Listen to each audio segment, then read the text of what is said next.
bago po natin lagain, guys. Ayan po. Kailangan pong mag-umusin para malinis. Ayan.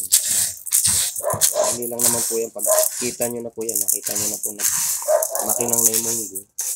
Nakikita nyo po yan, naiiwan na dun yung kanay po. Yung mga dumi. Ayan.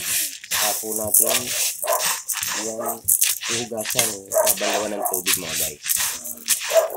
Ayan po, ano po. Yan po ang paglilinis ng munggo. Para pag naglaya po tayo, malinis na malinis po. Dalipat lalagyan ko na tubig. Ayan po mga guys. Tingnan nyo po. Ayan, kita nyo naman po. Ayan. Ayan. Ayan po mga guys. Ayan. Ayan, malinis na. Kita nyo po sa tubig. Ayan po. Nagkulay na po siya. Ayan. Ayan. Ayan. Ayan po mga guys. Yan, sa mga subscriber ko po sa YouTube channel ko, sana po ay pakisubscribe po muli ang aking mga video. Yan, please po, pakisubscribe po.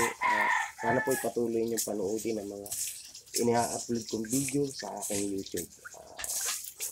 Upard Fernandez po ang aking YouTube channel. Yan. Sana po ma-subscribe mo pong muli ang aking mga video. Yun po, maraming salamat po sa mga nag-subscribe at mag-subscribe at manunood. See you watching po.